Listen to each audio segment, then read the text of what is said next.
नमस्कार दोस्तों, PS take channel में आप लोगों का एक बार फिर से स्वागत है।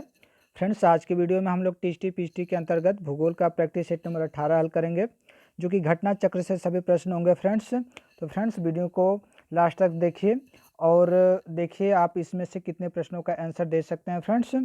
तो फ्रेंड्स, आइए वीडियो को स्टार्ट करते हैं और देखते हैं आज का भूगोल का प्रैक्टिस सेट नंबर 18। तो फ्रेंड्स, आज की वीडियो का जो हमारा टॉपिक होगा भूगोल का, वो हमारा है पर्वत, पठार, घाटी एवं मैदान। फ्रेंड्स, पर्वत, पठार, घाटी एवं मैदान से संबंधित सभी प्रश्न होंगे। तो प्रश्न काफ़ी महत्वपूर्ण है फ्रेंड्स, तो वीडियो को आप लास्ट तक देखिए और जो प्रश्न का आंसर आप लोगों को लगे कि मैं गलत बता रहा हूं, तो उसका आंसर आप लोग कमेंट करके ज़रूर से बताइएगा। मैं इसमें सुधार करने की पूरी कोशिश करूँगा। फ्रेंड्स, गलतियाँ हो सकती हैं, ठीक है, तो ज़रूरी नहीं कि एकदम मुझसे कोई गलती ना हो। हर एक इंसान से गलती होती है फ्रेंड्स। तो गलती अगर होती है तो उसे आप अगर कमेंट करके माध्यम से या कैसे भी आप उसको अगर मुझे बताते हैं तो मैं उसमें सुधार करने की कोशिश करूंगा। फ्रेंड्स, कई कई लोग अगर किसी प्रश्न में गलत आंसर हम बता देते हैं तो इसका आंसर आप लोग कमेंट करके दीजिए, न कि अपशब्दों का प्रयोग करें। ठीक है फ्रेंड्स, आप एक भावी टीचर होने वाले हैं फ्रेंड्स आने वाले समय में, तो ज़रूरी नहीं है कि यदि अगर कोई गलती करता है तो उसे आप अपशब्दों से, ठीक है, संबोधित करें। ठीक है फ्रेंड्स, तो आइए वीडियो को देखते हैं। और जो लोग चैनल पर हमारे नए हैं फ्रेंड्स, तो चैनल को सब्सक्राइब कर लें और बेल आइकन को प्रेस कर दें। तो आइए पहले प्रश्न से स्टार्ट करते हैं हम लोग। देखिए फ्रेंड्स, पहला प्रश्न हमारा देखिए क्या कह रहा है, बहुत अच्छा प्रश्न है। प्रश्न कह रहा है, निम्नलिखित में से किसने पर्वत निर्माण के तापीय संकुचन सिद्धांत को प्रस्तावित किया। बहुत अच्छा प्रश्न है। ठीक है, आपको बताना है किसने पर्वत निर्माण के जो तापीय संकुचन सिद्धांत है किसने प्रस्तावित किया था। ए दिया है Jolly, B Holmes, D Daily और सी दिया है, सॉरी फ्रेंड, डी दिया है जेफरीज। तो फ्रेंड्स, पर्वत निर्माण के तापीय संकुचन सिद्धांत का जो सबसे पहले प्रस्तावित किया था वे हमारे जेफरीज महोदय थे। तो डी ऑप्शन राइट आंसर हो जाएगा हमारा जेफरीज। अगला प्रश्न हम लोग देखते हैं, प्रश्न नंबर 2। देखिए फ्रेंड्स, प्रश्न नंबर 2 देखिए क्या कह रहा है। प्रश्न नंबर 2 कह रहा है, पर्वत निर्माण के संवहन तरंग सिद्धांत का प्रतिपादन किसने किया था। बहुत अच्छा प्रश्न ये भी है। ए दिया है जोली, बी दिया है डेली, सी दिया है जेफ्रे तथा डी दिया है होम्स। तो फ्रेंड्स, पर्वत निर्माण के संवहन तरंग का जो सिद्धांत है वो हमारे होम्स महोदय ने दिया था, यानी कि डी ऑप्शन राइट आंसर हो जाएगा होम्स। अगला प्रश्न देखते हैं, प्रश्न नंबर 3। प्रश्न नंबर 3 देखिए क्या कह रहा है। प्रश्न नंबर 3 कह रहा है कि निम्नलिखित में से कौन सा युग्म सही नहीं है। ठीक है, 4 युग्म दिए हैं, आपको बताना है उसमें से कौन सा सही नहीं है। ठीक है, ए है आपका हिमानी नियंत्रण सिद्धांत, जिसमें हमारा प्रवाल भित्ति दिया है। बी दिया है संवहन तरंग सिद्धांत, इसके अंतर्गत हमारा चक्रवात दिया है। और सी दिया है स्थिर तरंग सिद्धांत, जिसमें हमारा ज्वार भाटा दिया है। और डी दिया है तापी चक्र सिद्धांत, जिसमें हमारा महाद्वीपीय एवं महासागर दिया है। तो फ्रेंड्स, प्रश्न नंबर जो 3 है इसका जो राइट आंसर होगा हमारा ऑप्शन बी राइट आंसर हो जाएगा। ठीक है फ्रेंड्स, ये हमारा युग्म सही नहीं है। ठीक है, बाकी हमारे जो 3 हैं वे हमारे राइट आंसर हैं। ठीक है, कौन कौन, ए हमारा जो दिया है हिमानी नियंत्रण सिद्धांत, ये भी राइट है, सी भी राइट है और डी भी राइट है। केवल हमारा बी राइट नहीं है। तो हमारा जो आंसर पूछा है कि सही नहीं, तो हमारा ऑप्शन बी राइट आंसर हो जाएगा प्रश्न नंबर 3 का। अगला प्रश्न देखते हैं हम लोग, प्रश्न नंबर 4। प्रश्न नंबर 4 देखिए क्या कह रहा है, कौन सा सुमेलित नहीं है। ठीक है, आपके पास 4 ऑप्शन है। ए दिया है भूसन्नति सिद्धांत, जिसमें दिया है हमारा कोबर। और डी बी दिया है फ्रेंड्स महाद्वीपीय फिसलन सिद्धांत, जिसमें हमारा जॉली को दिया है। और सी दिया है संवहन तरंग सिद्धांत, इसमें हमारा दिया है होम्स। और डी दिया है महाद्वीपीय प्रवाह सिद्धांत, जिसमें हमारा वेगनर दिया है। तो फ्रेंड्स, भूसन्नति सिद्धांत हमारा कोबर का है और संवहन तरंग सिद्धांत हमारा होम्स का है, जैसा कि अगले प्रश्न में हम लोगों ने देखा। और जिसमें हमारा डी दिया है महाद्वीपीय प्रवाह सिद्धांत, ये हमारे वेगनर महोदय का है। लेकिन बी जो हमारा दिया है महाद्वीपीय फिसलन सिद्धांत जॉली, तो ये जॉली का नहीं बल्कि ये हमारे डेली महोदय का है। किसका है, डेली महोदय का है। तो बी ऑप्शन हमारा राइट हो जाएगा, क्योंकि ये हमारा सही सुमेलित नहीं है। देखिए जॉली ने क्या सिद्धांत दिया था, तो जॉली ने दिया था रेडियो एक्टिवता सिद्धांत। क्या दिया था, रेडियो एक्टिवता सिद्धांत दिया था, यानी कि बी ऑप्शन राइट आंसर हो जाएगा प्रश्न नंबर 4 का। अगला प्रश्न देखते हैं हम लोग, प्रश्न नंबर 5। प्रश्न नंबर 5 देखिए सुमेलित करने को लिए दिया है फ्रेंड्स, तो इसको थोड़ा सा हम लोग जूम आउट कर लेते हैं। तो फ्रेंड्स पहले हम लोग प्रश्न को पढ़ लेते हैं, फिर इसके बाद हम लोग इसके ऑप्शन में जो होगा उसको देख लेंगे। तो आइए देखते हैं, प्रश्न दिया है आपको 5, इसमें 2 आपके नीचे कूट दिए हैं, कूटों को मिलाना है। कूट 1 में दिया है आपका पर्वत निर्माण सिद्धांत दिया है और बी में दिया है संबंधित शब्दावली। ठीक है, तो ए देखते हैं क्या कह रहा है हमारा। ए हमारा ऑप्शन कह रहा है कि पर्वत निर्माणक भूसन्नति सिद्धांत, इसमें हमारा भूमध्य रेखी गुंबद दिया है। और बी दिया है तापीय संकुचन सिद्धांत, इसमें सागरीय अतिक्रमण काल दिया है। और सी दिया है रेडियो एक्टिविटी सिद्धांत, जिसमें हमारा क्राइटोजेन दिया है। और डी दिया है महाद्वीपीय फिसलन सिद्धांत, इसमें हमारा दिया है तनावहीन स्तर। ठीक है फ्रेंड्स, तो आई ऑप्शन को पहले हम लोग मिलान कर लेते हैं, इसके हिसाब से हम लोग आंसर हम लोग देखेंगे। तो ए में देखिए हमारा क्या होगा, पहले ए को देखते हैं, पर्वत निर्माणक भूसन्नति सिद्धांत, तो ये हमारा क्राइटोजेन हो जाएगा। ठीक है, यानी कि 3 ऑप्शन जो दिया है क्राइटोजेन, तो यहाँ पे हमारा 3 नंबर हो जाएगा। इसके बाद हमारा बी दिया है तापीय संकुचन सिद्धांत, जो तापीय संकुचन सिद्धांत है हमारा, इसमें जो तनावहीन स्तर है ये हमारा हो जाएगा, यानी कि 4 नंबर, यानी 4 नंबर यहाँ पे हो जाएगा। सी दिया है रेडियो एक्टिविटी सिद्धांत, तो ये हमारा हो जाएगा सागरीय अतिक्रमण काल। ठीक है, यानी कि 2 नंबर, तो यहाँ पे हमारा 2 नंबर हो जाएगा। और डी दिया है महाद्वीपीय फिसलन सिद्धांत, जो कि हमारा बचता है नंबर 1, तो ठीक है, तो नंबर 1 हमारा हो जाएगा। तो इस हिसाब से हमारा देखिए राइट आंसर में हमारा कौन कौन सा ऑप्शन होना चाहिए, तो ए में हमारा 3 होना चाहिए, बी में 4, सी में 2 और डी में 1, तो यानी 3 4 2 1, 3 4 2 1 होना चाहिए। तो आइए देखते हैं किस ऑप्शन में हमारा 3 4 2 1 दिया है। तो आपके पास ऑप्शन दिया है ए में दिया है 3 4 2 1, तो यही हमारा राइट आंसर हो जाएगा 3 4 2 1। ठीक है, अगला प्रश्न देखते हैं फ्रेंड्स, प्रश्न नंबर 6। प्रश्न नंबर 6 देखिए क्या कह रहा है, अधिकतर पर्वत निर्माणकारी हलचलें उत्पन्न होती है कहाँ पर। ए दिया है पृथ्वी की आवरण परत में से, बी दिया है मेंटल में से, सी दिया है क्रोड में से, और डी दिया है एस्थेनोस्फीयर में से। तो सभी लोगों को पता है कि अधिकतर जो पर्वत निर्माणकारी हलचलें होती है वो हमारी एस्थेनोस्फीयर में होती हैं, यानी कि डी ऑप्शन राइट आंसर हो जाएगा एस्थेनोस्फीयर में से। अगला प्रश्न देखिए, प्रश्न नंबर 7। प्रश्न नंबर 7 देखिए क्या कह रहा है, पर्वत और घाटियां किस संचरण से बनती हैं। ए क्षैतिज संचरण, बी ऊर्ध्वाधर संचरण, सी धनात्मक संचरण, और डी दिया है उपयुक्त किसी संचरण से नहीं। तो फ्रेंड्स जो पर्वत और घाटियां होती हैं वे हमारे क्षैतिज संचरण से बनती हैं, यानी कि ए ऑप्शन राइट आंसर हो जाएगा क्षैतिज संचरण। अगला प्रश्न देखिए, प्रश्न नंबर 8। प्रश्न नंबर 8 देखिए कह रहा है, जब तीव्र दबाव के कारण वलन की दोनों भुजाएं एक दूसरे के समानांतर एवं क्षैतिज अवस्था में आ जाती हैं तो परिणाम स्वरूप बना वलन कहलाता है। क्या कहलाता है, ए सममित वलन कहलाता है, बी समनत वलन कहलाता है, सी दिया है परिवलन वलन कहलाता है, या डी प्रतिवलन वलन कहलाता है। तो फ्रेंड्स तो वह हमारा क्या कहलाता है, जब तीव्र दबाव के कारण वलन की दोनों भुजाएं क्या होती हैं, एक दूसरे के समानांतर एवं क्षैतिज अवस्था में होती हैं, तो उस वलन को हम लोग परिवलन कहते हैं, यानी कि सी ऑप्शन राइट आंसर हो जाएगा। अगला प्रश्न देखिए, प्रश्न नंबर 9। प्रश्न नंबर 9 देखिए कह रहा है, लंबे संकरे उथले तथा अवसादों के जमाव से निरंतर धंसते हुए सागरों को क्या कहा जाता है। 2 ही ऑप्शन है फ्रेंड्स। ठीक है, तो दोनों ऑप्शनों में से हमारा एक ऑप्शन राइट है। आइए देख लेते हैं कौन सा ऑप्शन है। ए दिया है भूसन्नति, बी दिया है महासागरीय गर्त। तो फ्रेंड्स हमारा इसका जो राइट आंसर हो जाएगा फ्रेंड्स प्रश्न नंबर 9 का, तो ऑप्शन ए हो जाएगा भूसन्नति। ठीक है, कौन सा, ऑप्शन ए भूसन्नति। अगला प्रश्न देखते हैं, प्रश्न नंबर 10। प्रश्न नंबर 10 देखिए क्या है, बहुत अच्छा प्रश्न है। प्रश्न नंबर 10 देखिए क्या कह रहा है, निम्नलिखित में से कौन विशिष्ट समूह से संबंधित नहीं है। ए रिफ्ट घाटी, बी होस्ट, सी ग्राबेन, और डी दिया है ग्रीवाखंड।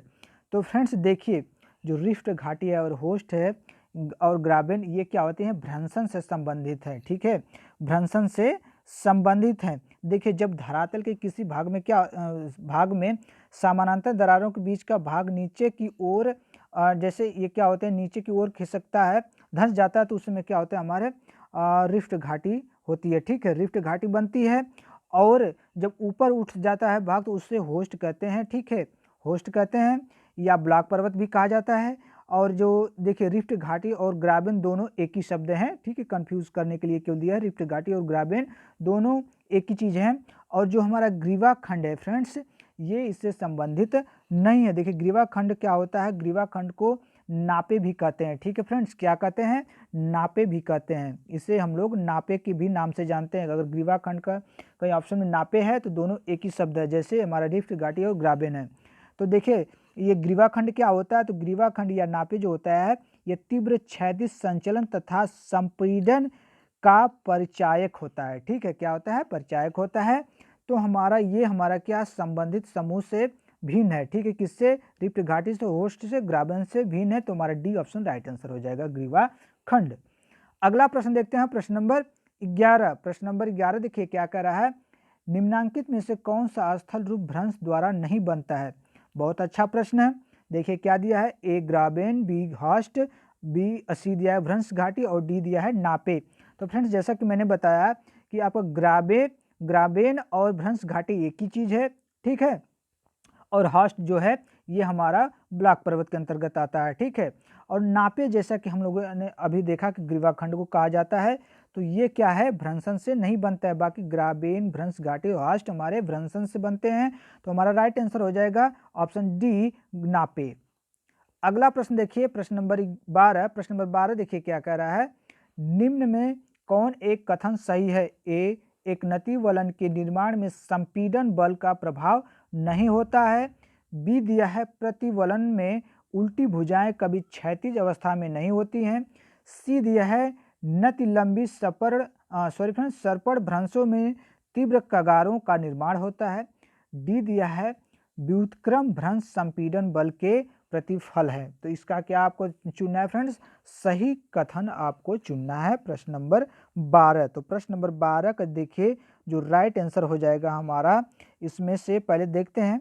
तो हमारा जो दिया है, पहला ऑप्शन दिया है एक नति वलन के निर्माण में संपीड़न बल का प्रभाव नहीं होता है, तो ये गलत है, होता है फ्रेंड्स, तो ये हमारा गलत है। बी दिया है प्रतिवलन में उल्टी भुजाएं कभी क्षैतिज अवस्था में नहीं होती हैं, तो फ्रेंड्स ये राइट है, ठीक है, क्षैतिज अवस्था में नहीं होती हैं। सी देखिए क्या दिया है, नति लंबी सर्पण भ्रंशों में तीव्र कगारों का निर्माण होता है, नहीं फ्रेंड्स ये गलत है, नहीं होता है। और डी दिया है व्युत्क्रम भ्रंश संपीड़न बल के प्रतिफल है, हाँ फ्रेंड्स ये राइट आंसर है। तो हमारा कौन सा हो जाएगा, इसमें दो हमारे राइट हो रहे हैं, तो कथन दिया हमारा सही पूछा है। तो फ्रेंड्स हमारा इसमें जो कथन होगा तो हमारा बी और डी, ठीक है, बी और डी दोनों राइट आंसर हो जाएगा फ्रेंड्स, ठीक है। तो आइए ऑप्शन देखते हैं क्या क्या दिया है। तो ऑप्शन इसमें हमारा फ्रेंड्स नहीं है, इसमें इस प्रश्न में। तो इसका आंसर देखिए, आपको जो ऑप्शन आएगा तो इसमें बी और डी दोनों दिया हुआ मिलेगा। यदि डी दोनों नहीं है तो यह इस पर कॉमन नंबर मिलने का पूरा चांस होता है। तो फ्रेंड्स इसका जो आंसर होगा हमारा बी और डी दोनों होगा प्रश्न नंबर 12 का, ठीक है। आइए अगले प्रश्न को हम लोग देखते हैं, प्रश्न नंबर 13। प्रश्न नंबर 13 देखिए क्या कह रहा है, रिफ्ट घाटी किसका परिणाम है। रिफ्ट घाटी किसका परिणाम है, ठीक है, ए वलन, बी भ्रंशन, सी संवलन और डी दिया है नापे। तो जैसा कि हम लोगों ने बताया अभी देखा हम लोगों ने कि जो रिफ्ट घाटी है, ठीक है, ये किससे संबंधित है, तो ये हमारे संबंधित है भ्रंशन से, ठीक है। जब भ्रंशन होता है तो रिफ्ट घाटी का निर्माण होता है। तो बी ऑप्शन राइट आंसर हो जाएगा, भ्रंशन। अगला प्रश्न देखिए, प्रश्न नंबर 14। प्रश्न नंबर 14 कह रहा है, निम्नलिखित में से कौन सी रिफ्ट घाटी की तली सागर तल से नीचे है। ए दिया है जॉर्डन घाटी, बी दिया है नर्मदा घाटी, सी तापी घाटी, डी दिया है मृत घाटी जो कि दक्षिण कैलिफोर्निया में है। तो फ्रेंड्स प्रश्न नंबर 14 का जो राइट आंसर हो जाएगा हमारा ऑप्शन, ठीक है, ऑप्शन ए होगा जॉर्डन घाटी, ठीक है। जो जॉर्डन घाटी है ये क्या है, सागर तल से नीचे है, ठीक है, क्या है, सागर तल से नीचे है, यानी कि ए ऑप्शन राइट आंसर हो जाएगा प्रश्न नंबर 14 का। अगला प्रश्न देखते हैं हम लोग, प्रश्न नंबर 15। प्रश्न नंबर 15 देखिए क्या कह रहा है, विश्व की सबसे लंबी रिफ्ट घाटी है। बहुत अच्छा प्रश्न, विश्व की सबसे लंबी रिफ्ट घाटी कौन सी है।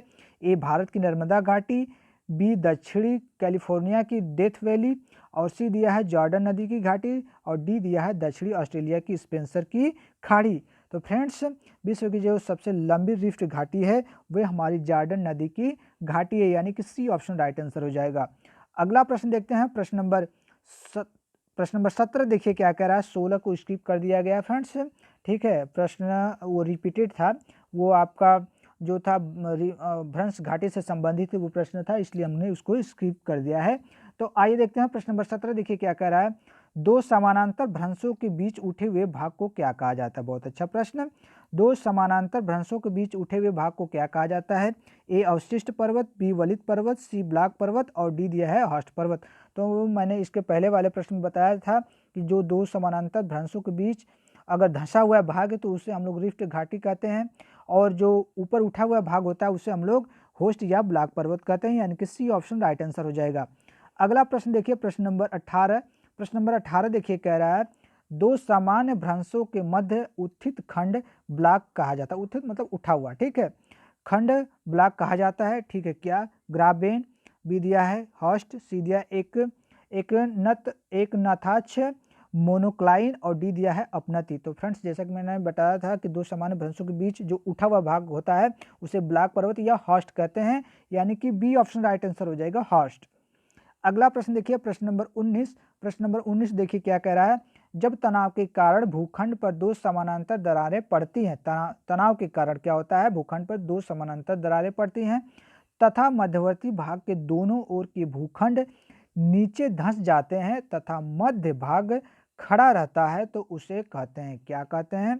रिफ्ट घाटी, संधिया, सोपानी भ्रंश या भ्रंशोत्स पर्वत कहते हैं। तो फ्रेंड्स, तो उसे हम लोग भ्रंशोत्स पर्वत कहते हैं, ठीक है। जब तनाव के कारण क्या होता है, भूखंड पर दो समानांतर दरारें पड़ती हैं, ठीक है, भूखंड पे क्या होती है? समानांतर दरारें पड़ती हैं, ठीक है, समानांतर दरारें पड़ती हैं, और क्या होता है? मध्यवर्ती भाग दोनों ओर के भूखंड नीचे धंस जाते, जो नीचे धंस जाता है मध्यवर्ती बीच का भाग, और क्या होता है? मध्य भाग खड़ा रहता है और बीच का भाग खड़ा रहता है, तो उसे हम लोग क्या कहते हैं? उसे भ्रंशोत्स पर्वत कहते हैं, ठीक है। वो जो हमारा पर्वत होता है उसे हम लोग क्या कहते हैं? भ्रंशोत्स पर्वत। तो आइए अगले प्रश्न को देखते हैं। अगला प्रश्न देखिए क्या कर रहा है, प्रश्न नंबर 20। निम्न में से कौन भ्रंश से संबंधित है? ए हॉग बैक, बी दिया है नतिलंब घाटी, सी दिया है ग्राबेंड और डी दिया है समनति। प्रश्न नंबर 20, प्रश्न नंबर 20 का जो राइट आंसर हो जाएगा फ्रेंड्स, ऑप्शन सी ग्राबेंड, ठीक है। ग्राबेंड को ही हम लोग क्या कहते हैं? रिफ्ट घाटी कहते हैं, ठीक है। ये भ्रंश से संबंधित है। प्रश्न देखिए वही है, बस केवल उसका जो शब्द है उसको चेंज कर दिया। ग्राबेंड कहीं रिफ्ट घाटी, कहीं हॉस्ट, तो कहीं ब्लॉक पर्वत, ठीक है। बस इसको आप लोग समझे रहेंगे तो प्रश्न को आप इजी तरीके से कर लेंगे। तो इसका जो राइट आंसर हो जाएगा ऑप्शन सी। अगले प्रश्न की तरफ हम लोग आगे बढ़ते हैं फ्रेंड्स। अगला प्रश्न देखिए, प्रश्न नंबर 21। प्रश्न नंबर 21 कह रहा है, हॉस्ट स्थलाकृति उत्पन्न होती है ए वलन से, बी भ्रंशन से, सी अपर्दन से और डी दिया है निक्षेपण से। देखिए अभी यहाँ हॉस्ट की बात कर दिया, वही जो हमारा ब्लॉक पर्वत है वही हॉस्ट है, यानी ब्लॉक पर्वत हमारा निर्मित होता है भ्रंशन से, सॉरी फ्रेंड्स। तो भ्रंशन देखिए हमारा क्या है? बी ऑप्शन में है भ्रंशन, यानी कि बी ऑप्शन राइट आंसर हो जाएगा। अगला प्रश्न देखिए, प्रश्न नंबर 22। प्रश्न नंबर 22 कह रहा है, निम्न में से कौन सा पर्वत मिश्रित जटिल पर्वत का उदाहरण है? मिश्रित जटिल पर्वत का मतलब होता है फ्रेंड्स, देखिए इसमें इसकी जो विशेषताएं होती हैं, इसमें क्या होता है? जब अनेक पर्वतों की, कई पर्वतों की विशेषता एक पर्वत में पाई जाती है तो उसे मिश्रित पर्वत या जटिल पर्वत कहा जाता है।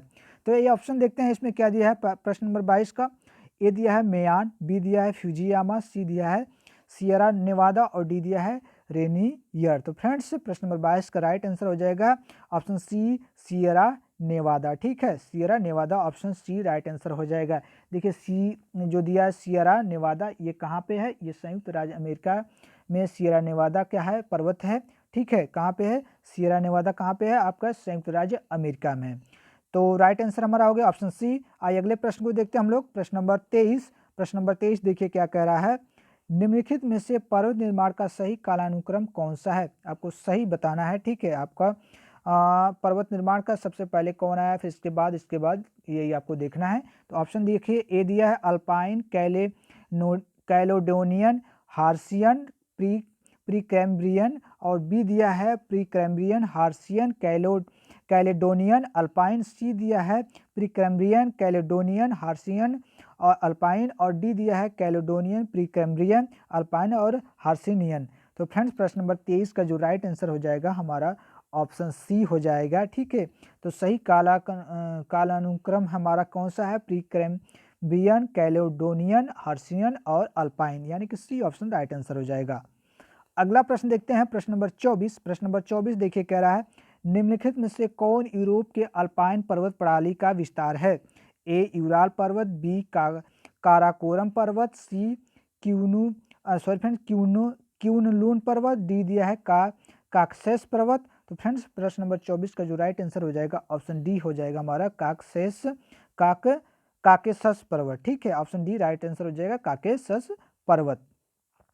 अगला प्रश्न देखते हैं, प्रश्न नंबर 25। प्रश्न नंबर 25 देखिए कह रहा है निम्नलिखित में से कौन टर्शियरी युग में निर्मित अल्पाइन पर्वत नहीं है? ठीक है, टर्शियरी युग में निर्मित अल्पाइन पर्वत इन चारों में से कौन सा नहीं है? ए दिया है यूरोप में आल्प्स, बी दिया है एशिया में अरावली और सी दिया है अफ्रीका में एटलस, डी दिया है दक्षिण अफ्रीका में एंडीज। प्रश्न नंबर 25, तो प्रश्न नंबर 25 का जो राइट आंसर होगा फ्रेंड्स हमारा ऑप्शन बी हो जाएगा एशिया में अरावली पर्वत। ठीक है, ये हमारा टर्शियरी युग में निर्मित अल्पाइन पर्वत नहीं है, बाकी हमारे तीनों हैं, यानी कि बी ऑप्शन राइट आंसर हो जाएगा। अगला प्रश्न देखते हैं, प्रश्न नंबर 26। प्रश्न नंबर 26 देखिए कह रहा है निम्न पर्वतों में से कौन टर्शियरी पर्वतीकरण का परिणाम नहीं है? ए कुनलून पर्वत, बी अल्पेशियन पर्वत, सी दिया है अल्पस पर्वत, डी दिया है एंडीज पर्वत। तो प्रश्न नंबर 26 का जो राइट आंसर हो जाएगा फ्रेंड्स हमारा ऑप्शन बी होगा अल्पेशियन पर्वत। ठीक है, ये हमारे टर्शियरी पर्वतीकरण का परिणाम नहीं है, तो हमारा बी ऑप्शन राइट आंसर हो जाएगा। अगला प्रश्न देखते हैं, प्रश्न नंबर 27। प्रश्न नंबर 27 देखिए कह रहा है निम्न में से कौन वलित पर्वतों की उत्पत्ति से संबंधित है? ए संवर्धनशील प्लेट किनारा, बी उपभोगी प्लेट किनारा, सी संरक्षित प्लेट किनारा, डी दिया है अंतरा प्लेट क्षेत्र। ठीक है, तो प्रश्न नंबर 27 का जो राइट आंसर हो जाएगा हमारा ऑप्शन बी उपभोगी प्लेट किनारा। ठीक है, ये क्या है? वलित पर्वत की उत्पत्ति से संबंधित नहीं है। ठीक है, कौन? उपभोगी प्लेट किनारा, यानी कि बी ऑप्शन राइट आंसर हो जाएगा। अगला प्रश्न देखते हैं, प्रश्न नंबर 28। प्रश्न नंबर 28 देखिए क्या कह रहा है। प्रश्न नंबर 28 कह रहा है निम्नांकित में से कौन सा पर्वत वलित पर्वत नहीं है? ए एंडीज, बी हिमालय, सी ब्लैक फॉरेस्ट और डी दिया है आल्प्स पर्वत। प्रश्न नंबर 28, तो प्रश्न नंबर 28 का जो राइट आंसर हो जाएगा हमारा ऑप्शन सी हो जाएगा ब्लैक फॉरेस्ट। ठीक है, ब्लैक फॉरेस्ट जो है फ्रेंड्स ये ब्लैक पर्वत का उदाहरण है, बाकी हमारे एंडीज, हिमालय, आल्प्स जो हैं ये वलित पर्वत के उदाहरण हैं। देखिए फ्रेंड्स पाकिस्तान का जो साल्ट रेंज है ये ब्लैक पर्वत का उदाहरण है। ठीक है, पाकिस्तान में जो पर्वत है कौन सा? साल्ट रेंज ब्लैक पर्वत, ये क्या है? ये ब्लैक पर्वत का उदाहरण है। ठीक है, तो हम प्रश्न नंबर 28 का राइट आंसर हो जाएगा प्रश्न नंबर ऑप्शन सी ब्लैक फॉरेस्ट। अगला प्रश्न देखते हैं, प्रश्न नंबर 29। प्रश्न नंबर 29 देखिए कह रहा है एंडीज पर्वत उदाहरण है किसका? ए अवशिष्ट पर्वत का, बी भ्रंशोत्स पर्वत का, सी दिया है वलित पर्वत का और डी दिया है ज्वालामुखी पर्वत का। प्रश्न नंबर 29, तो प्रश्न नंबर 29 का राइट आंसर हो जाएगा जो हमारा एंडीज पर्वत है। अभी हम लोगों ने देखा कि यह जो हमारा उदाहरण है यह वलित पर्वत का उदाहरण है, यानी कि सी ऑप्शन राइट आंसर हो जाएगा। अगला प्रश्न देखिए, प्रश्न नंबर 30। प्रश्न नंबर 30 कह रहा है फ्रेंड्स, प्रश्न नंबर 30 कह रहा है यूराल पर्वत किस श्रेणी के पर्वत हैं? ए नवीन वलित, बी जटिल वलित, सी सरल वलित और डी दिया है प्राचीन वलित। प्रश्न नंबर 30, तो बहुत अच्छा प्रश्न है फ्रेंड्स। प्रश्न नंबर 30 का जो राइट आंसर हो जाएगा यूराल पर्वत जो है यह हमारा प्राचीन वलित पर्वत है। ठीक है, यह हमारा कौन सा है? प्राचीन वलित पर्वत है। कौन? यूराल पर्वत, यानी कि डी ऑप्शन राइट आंसर हो जाएगा। अगला प्रश्न देखते हैं, प्रश्न नंबर 31। प्रश्न नंबर 31 देखिए क्या कह रहा है निम्नलिखित युग्मों में कौन सुमेलित है? ठीक है, कौन सा सुमेलित है? प्रश्न नंबर 31, तो आइए देखते हैं कौन सा सुमेलित है।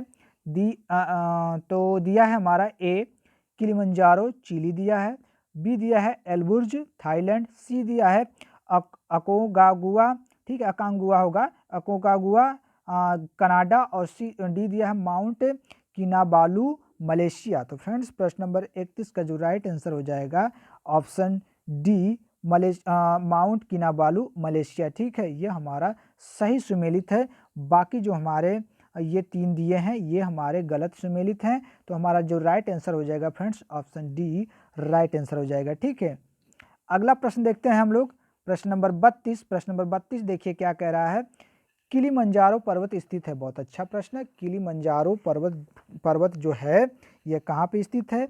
ए दिया है आपका केन्या, बी दिया है सोमालिया में, सी दिया तंजानिया में और डी दिया है मोजाम्बिक में। तो फ्रेंड्स किलिमंजारो जो पर्वत है ये आपके तंजानिया में, ठीक है, स्थित है। और तंजानिया कहाँ है? अफ्रीका महाद्वीप में है। ठीक है, कहाँ पे है? अफ्रीका महाद्वीप में पड़ता है। तो हमारा जो सी ऑप्शन है राइट आंसर हो जाएगा, तंजानिया में।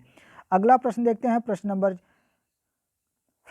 33 इसमें स्किप है। प्रश्न नंबर 34 को हम लोग देखेंगे। तो प्रश्न नंबर 34 देखिए, कूट दिया है, इन कूटों को आपको मिलाना है। ठीक है, कुछ आपके पर्वत श्रेणी पर्वत चोटियाँ दिया है, उनकी ऊंचाई दिया है, उनको आपको मिलान करना है। तो आइए देखते हैं। ए दिया है हमारा माउंट एवरेस्ट, ठीक है, जिसमें हमारा दिया है एक दिया है 7,818 मीटर और बी दिया है नंदा देवी जिसमें हमारा दिया है 8,481 मीटर, सी दिया है कंचनजंगा, ठीक है, जंगा, जिसमें दिया है हमारा 8,848 मीटर और डी दिया है मकालू 8,598 मीटर। तो फ्रेंड्स इसका देखिए कैसे मिलान हम लोग करते हैं।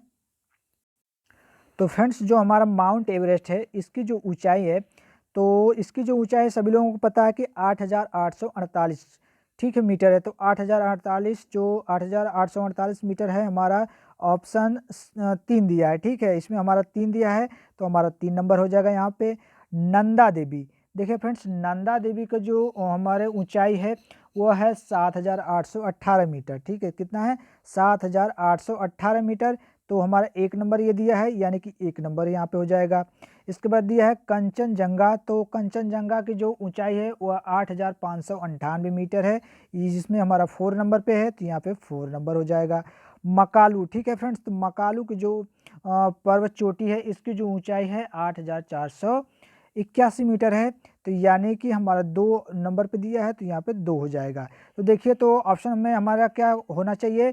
3 1 4 2, 3 1 4 2। ठीक है, तो आइए देखते हैं किस में दिया है 3 1 4 2। तो ऑप्शन देख लेते हैं। 3 3 क्या था हमारा? 3 1 4 2, हाँ 3 1 4 2, 3 1 4 2। तो ऑप्शन सी दिया है हमारा, ऑप्शन सी 3 1 4 2। तो यही हमारा राइट आंसर हो जाएगा, 3 1 4 2। आइए अगले प्रश्न को देखते हैं फ्रेंड्स, प्रश्न नंबर 35। प्रश्न नंबर 35 देखिए क्या कह रहा है फ्रेंड्स। प्रश्न नंबर 35 कह रहा है, निम्नलिखित मरुस्थलों में से किसमें आहगर, ठीक है, आहगर एवं तिबेस्ती पर्वत अवस्थित है? ए अटाकामा, बी सहारा, सी कालाहारी और डी दिया है पेटागोनिया। तो फ्रेंड्स प्रश्न नंबर 35 का जो राइट आंसर हो जाएगा हमारा ऑप्शन बी सहारा। ठीक है, ऑप्शन बी राइट आंसर हो जाएगा सहारा, प्रश्न नंबर 35 का। आइए अगले प्रश्न की तरफ हम लोग आगे बढ़ते हैं और अगला प्रश्न देखते हैं फ्रेंड्स हम लोग। प्रश्न नंबर 36। प्रश्न नंबर 36 देखिए क्या कह रहा है। प्रश्न नंबर 36 देखिए कह रहा है, संसार की छत कहा जाता है। बहुत आसान सा प्रश्न है, बहुत इजी प्रश्न है। तो सभी लोगों को पता है कि संसार की छत हम लोग पामीर के पठार को कहते हैं। ठीक है, यानी कि डी ऑप्शन राइट आंसर हो जाएगा। अगला प्रश्न देखते हैं। अगला प्रश्न देखिए क्या कह रहा है। प्रश्न नंबर 37, निम्नलिखित में से किसको विश्व की छत की संज्ञा दी गई? ए दिया है उत्तरी ध्रुव को, बी दिया है साइबेरिया को, सी दिया तिब्बत को और डी दिया है हिमालय को। देखिए फ्रेंड्स, पहले जो हमारा जो ये हमारा जो पामीर का पठार था उसे हम लोग संसार के छत कहते थे। ठीक है, संसार की छत। इसके बाद जो हमारा तिब्बत का पठार है उसके लिए यह हमारा शब्द प्रयुक्त होने लगा। ठीक है, विश्व की छत। ठीक है, तिब्बत के पठार को भी। ठीक है, तो हमारा ऑप्शन सी जो है राइट आंसर हो जाएगा तिब्बत को। अगला प्रश्न देखते हैं। प्रश्न नंबर प्रश्न नंबर 38। प्रश्न नंबर 38 देखिए क्या कह रहा है। प्रश्न नंबर 38 देखिए कह रहा है, पठारों में व्यक्तियों का प्रमुख व्यवसाय है। बहुत इजी प्रश्न, मुझे लगता है सभी लोगों को पता होना चाहिए कि पठार में जो व्यक्ति होते हैं उनका व्यवसाय क्या होता है। ए दिया है कृषि, बी दिया है पशुपालन, सी दिया है खनन और डी दिया है मत्स्य पालन। तो जो पठारों में व्यक्ति निवास करते हैं उनका सबसे प्रमुख जो व्यवसाय होता है वह होता है पशुपालन होता है। ठीक है फ्रेंड्स, तो बी ऑप्शन राइट आंसर हो जाएगा। अगला प्रश्न देखते हैं। प्रश्न नंबर 39। प्रश्न नंबर 39 देखिए कह रहा है, यूएसए की कनेक्टिकट कनेक्टिकट घाटी किसके लिए प्रसिद्ध है? ए चुकंदर, बी कपास, सी मक्का, डी दिया है तंबाकू। तो फ्रेंड्स यूएसए की जो कनेक्टिकट घाटी है वे हमारी तंबाकू के लिए प्रसिद्ध है। किसके लिए? तंबाकू के लिए प्रसिद्ध है, यानी कि डी ऑप्शन राइट आंसर हो जाएगा। अगला प्रश्न देखिए, प्रश्न नंबर 40 और ये आखिरी प्रश्न है फ्रेंड्स। तो प्रश्न नंबर 40 देखिए क्या करा है। प्लाया तथा पर्वतीय अग्रभाग के मध्य ढाल वाले मैदान को कहते हैं क्या? ए दिया है ज्यूजेन, बी दिया है अर्ग, सी दिया है मजादा और डी दिया है रेक। प्रश्न नंबर 40 तो फ्रेंड्स उसे हम लोग क्या कहते हैं? प्लाया तथा पर्वतीय अग्रभाग के मध्य ढाल वाले मैदान को हम लोग वजादा कहते हैं। क्या कहते हैं? वजादा, यानी कि ऑप्शन सी राइट आंसर हो जाएगा, वजादा। ठीक है फ्रेंड्स। तो फ्रेंड्स इस वीडियो में हम लोगों ने, ठीक है, पर्वत पठार, ठीक है, मैदान से संबंधित सभी प्रश्नों को, सभी क्या उससे संबंधित 40 प्रश्नों को हम लोगों ने देखा। 40 नहीं फ्रेंड्स, 2 प्रश्न इसमें स्किप थे, हम लोगों ने लगभग 38 प्रश्नों को देखा। तो फ्रेंड्स वीडियो कैसी लगी? अगर अच्छी लगी तो वीडियो को लाइक करिएगा, शेयर करिएगा। अगर किसी भी प्रश्न में आपको डाउटफुल है या मैंने उसका आंसर गलत कमेंट किया तो आप उसे कमेंट करके बताइए, मैं उसे देखूंगा गलत है होगा तो उसके लिए फिर मैं आप लोगों को धन्यवाद दूंगा। यदि गलत नहीं होगा तो उसका मैं स्पष्टीकरण आप लोगों को कमेंट करके दूंगा। ठीक है फ्रेंड्स, जो भी प्रश्न गलत होता है मैं उसका स्पष्टीकरण देता हूं, और गलत होता है तो उसके लिए मैं सॉरी बोलता हूं। जो गलत, अगर आप लोग गलत बताते हैं कि ये होगा तो फिर मैं उसे स्पष्टीकरण करके उसका आंसर आप लोगों को बताता हूं कि इस हिसाब से ये प्रश्न का आंसर ये सही है। ठीक है फ्रेंड्स। तो फ्रेंड्स वीडियो को लाइक करिए, शेयर करिए, जो लोग नए हैं तो चैनल को सब्सक्राइब करिए। अगले वीडियो के लिए तब तक वेट करते हैं। थैंक यू, धन्यवाद।